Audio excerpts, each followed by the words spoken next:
Don't stop me now. Don't stop me, cause I'm having a good time, Welcome back to StillerBros at the Movies. Today we're talking about the latest offering from the hit-making studio that is Pixar, Elio. So, Pixar's been having a weird couple of years. Yeah, so after the success of Inside Out 2 last year, everybody's been excited for Pixar's next movie, obviously. But then there's also the fact that Pixar's had a few rough years up until this point. Starting in 2020, when their movie Onward, unfortunately, was ill-timed to the pandemic, to the point that almost no one went to see it in the theater, and it ended up being decently performing as far as we know on Disney Plus, but it just did not get the box office money that it would need. And that's not Pixar's fault, because again, it was just bad timing. A plague happened around just the weekend after it came out. And then there's just the fact that Soul and Luca and Turning Red all got pushed to Disney Plus instead of actually coming out in theaters. Their show, Win or Lose, got delayed until eventually it came out, and now barely anyone talks about it anymore. Lightyear didn't perform as well as anybody would have hoped. Elemental looked like it was going to bomb on its first weekend at the box office, but then it turned out that that had legs, so thank God for that. And then last year, like we just said, we got Inside Out 2, which basically saved anybody's opinion of Pixar. And now we have Elio, a movie which was supposed to come out back in March of 2024, but due to circumstances that we're about to get into, it got delayed until right now. So this was originally announced as the solo directorial debut of Adrian Molina, the co-director of Coco. And it was basically advertised as a new Pixar movie that just kind of explored a kid tricks a bunch of alien politicians into believing that he is the ruler of Earth. And this seemed like the way they were going. We even got a teaser trailer that is still up on YouTube right now. That basically shows that version of events playing out. And then sometime during the labor strikes about 2 years ago, they suddenly had a few changes to make to the movie, and we're not sure why. They pushed the movie to 2025, and we assumed that it was just going to be like, oh, Disney's staggering their releases because they don't know how long the strike's going to last, so they want to make sure that they have movies in their back pocket. But then we learned at D23 last year that Adrian Molina had left the project as director and was being replaced by Madeline Sherifin and Domi Shi, the director of Turning Red and the director of the Sparks short Burrow that played before Turning Red. Yeah, so it was just kind of a question of what's going on. Well, apparently Adrian Molina did not leave due to any kind of creative differences. He just left because he had booked his next gig already and needed to get started on that. A gig that nobody knew about until a couple months ago when they announced that it was Coco 2. Yes. But one of the main things about this is that it's very similar to what happened with The Good Dinosaur 10 years ago.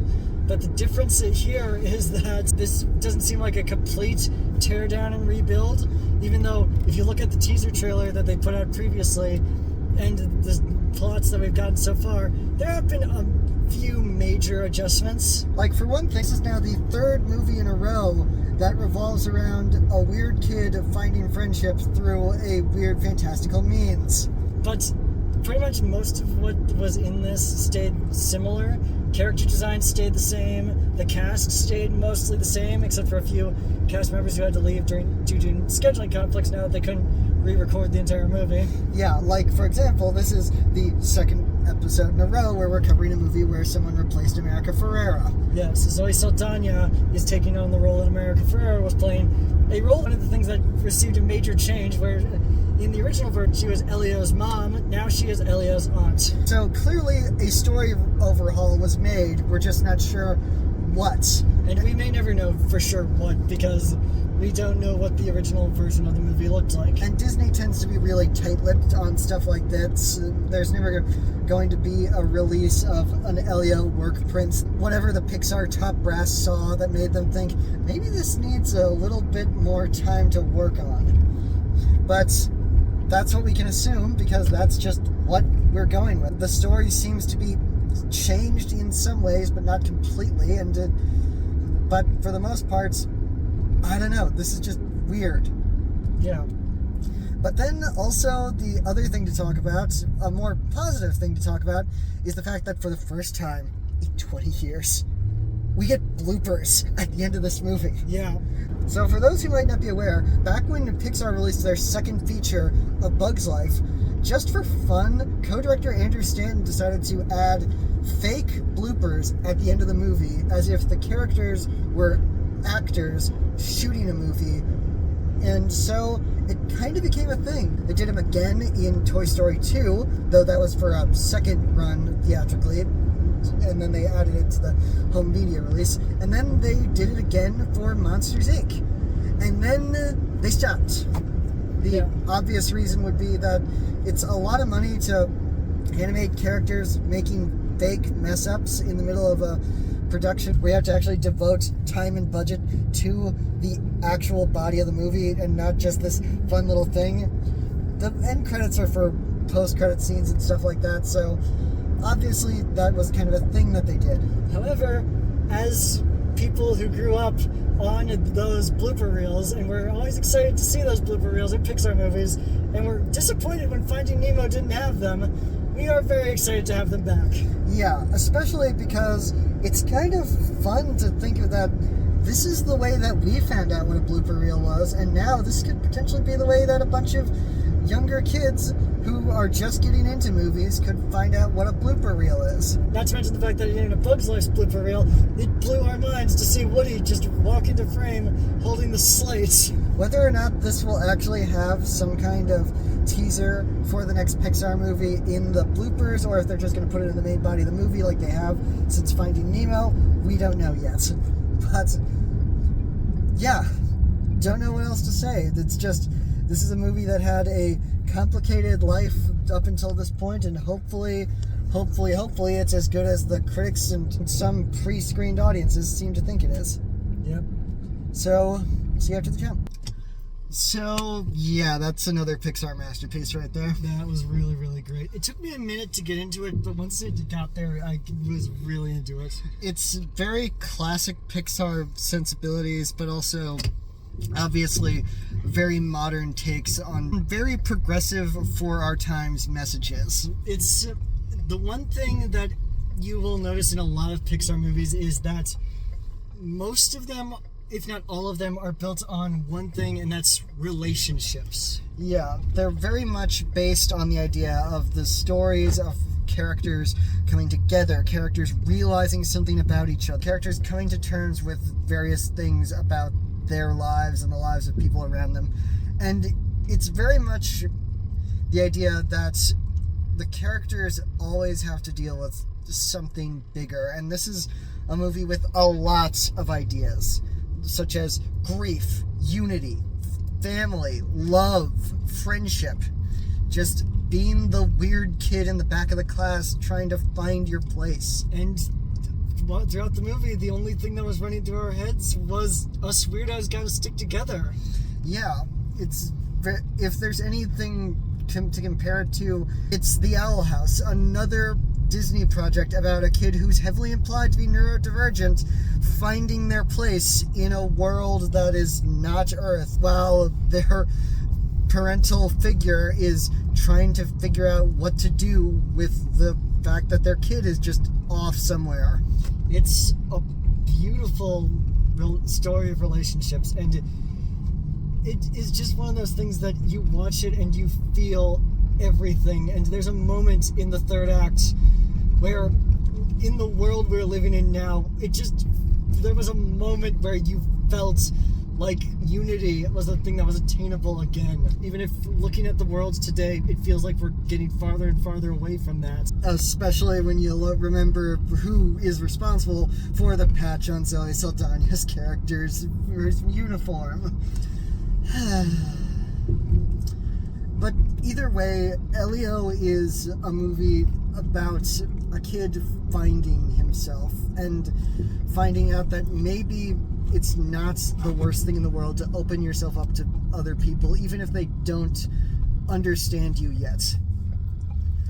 And I don't know what else to say about that. The animation, as always, is still fantastic. I'm sure Pixar developed a bunch of new animation technology in order to make the most inhuman characters they've probably ever created look fantastic. It's strangely a quieter movie than you would think. I mean, we already have established that Donishi is very much influenced by Studio Ghibli, as evidenced by Turning Red and her short film Bao, that her ideas are just very much from that idea. We don't need to talk down to our audience just because the target audience for most animated movies is children. No, and you look at the stuff that is in this movie, it's a lot of quiet moments, a lot of talking. We see characters cry so many times in this movie. But it's also a case of we see them cry, we understand why they're crying, and they don't have to spell it out for everybody. The characters don't just cry and say, I'm sad. They cry, and you have an understanding for why they're crying. And also I need to compliment the character of Gordon for being probably one of the most relatable characters in the movie, with the handicap that he doesn't have eyes, and yet you still can humanize him. Yeah. That's just the amazing work of Pixar animation, that you look at a character, the way that their face moves, the way that they move, the way that they're interacting with the world around them, and you understand who they are.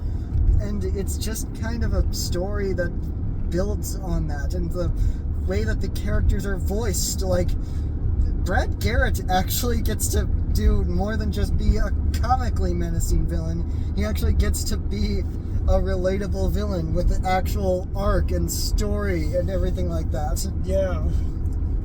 And we obviously, Zoe Saldana's character's a bit of an archetype, but she plays it beautifully, and obviously it is something that needed to change between versions of the movie to make the story work even better. Yeah, like, I can see the version of this where she was just the mom and how that fits in, but I think there's deeper ideas that they kind of added to the story by changing her relationship to Elio that made it differently and made the story just kind of work in a different way. Also, this does Lilo and Stitch better than the Lilo and Stitch remake. Yeah! It's amazing what happens when you remember what the point of the movie is, and you don't suddenly act like, oh, well, people get left behind all the time. Not in this movie! Not in this movie! If you want to make that movie, make that movie! But not when it's Lilo and Stitch!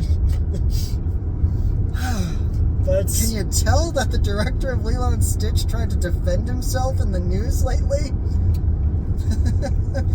yeah. But yeah, I mean, what else is there? Rob Simonson, who is Sean Levy's regular composer, he made like these incredible orchestrations and fun little alien choirs just sing for a wonderful run. And also, I think we should probably bring up the fact that, yeah, we spent a lot of time talking about how, oh, there are bloopers in this movie. Not in the version we saw. Maybe it's going to come in a little bit later, but for right now, there weren't any bloopers from what we saw. There was a post-credit scene, though, which vaguely connects to the next movie Pixar has coming out in March. Yeah. Don't know how it vaguely connects, just know that that lizard is going to haunt my nightmares. Yeah, that was pretty creepy. Yeah. That's going to be about it, I think. Yeah. Elio is a fun, funny, emotional whirlwind of a Pixar film. And I can't wait to see what this team, what this studio does next. As always, Pixar will always just have that little bit of magic to it. Even their worst movies have some kind of magic to them deep down in their core. Yeah. So, that's it for right now. Be sure to like this video, subscribe to this channel if you're new here. Leave in the comments what you may or may not have thought of Elio, or even like your ranking of Pixar movies. I don't know. And don't forget to tune in next time when, hey buddy, eyes up here. Bye.